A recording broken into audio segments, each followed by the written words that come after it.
Gulliver's Travels. Now, I can say a few stuff about this movie because I wasn't like really planning on seeing it in the first place. I didn't really want to see it so bad either, but hold on.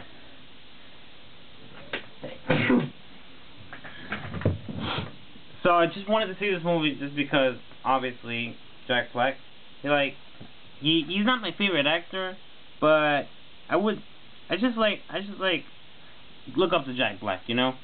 Just not all the time, but I just like look up to him. I watched some stuff with him. Now let's get to the movie.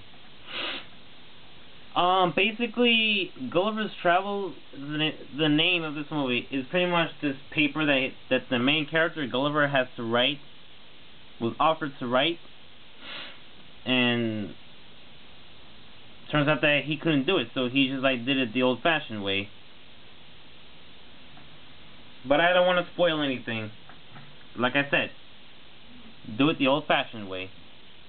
And then pretty much this movie pretty much reminds me of some other movie that has Ben Stiller. You ever seen The Night at the Museum? Yeah. Well, this is not exactly like Night at the Museum. It's just it just goes together with it. It kind of has the same things, the same kind of plot, whatever you call it. It pretty much has a lot of loose ends, which I have no idea how. And this movie does have a really good climax.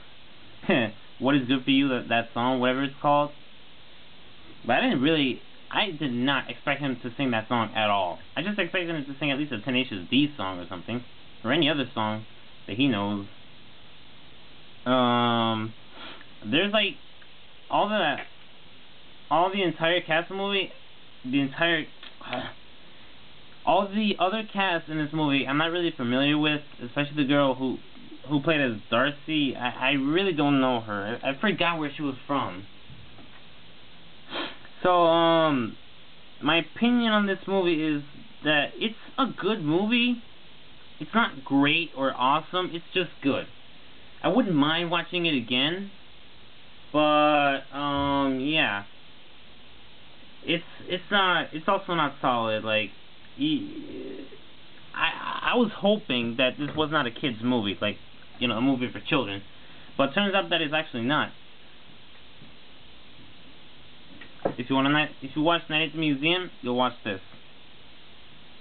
And pretty much Jack Black is the only cast that I'm familiar with in this movie. Nobody else. And of course there are some casts that may look like some other cast in another movie.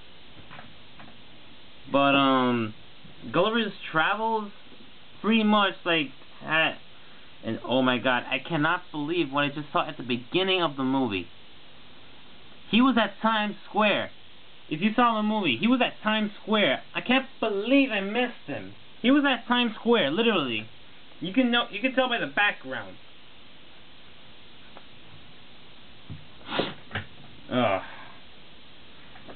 So and in the beginning of this movie also, the way they introduced all the cast, it was pretty creative. It was unique in a way. Unlike any other movie where the beginning where they show the cast and all the crew in the movie, it doesn't really, they do a lot of variety in it. They improvise. That's what I like, improvisation.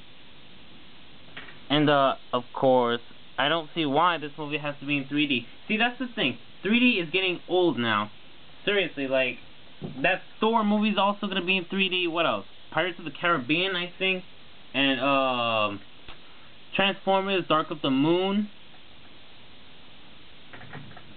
and oh, this is not my last video for this year. I'm gonna make one more, and then that's gonna be my last video. So Gulliver's Travels is a good movie. It's not bad, but I didn't expect it to be as good as I thought, though. I just wanted to watch it. But I thought it was gonna be, pretty okay. like pretty awesome. But like I said, I wouldn't mind watching it again. I don't care about the dialogue though. I just enjoyed this movie.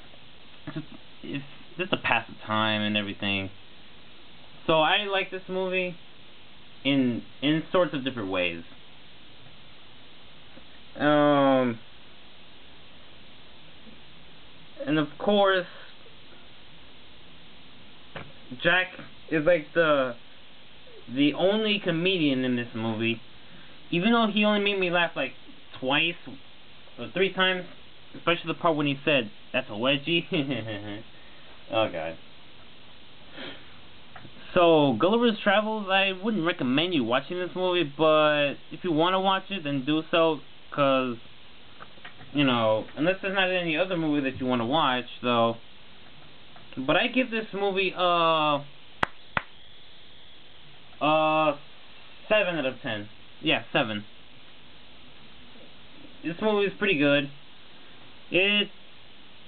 I would definitely get it on DVD. And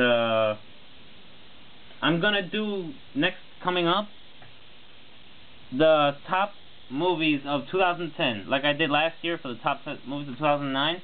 Now I'm gonna do the top of 2010.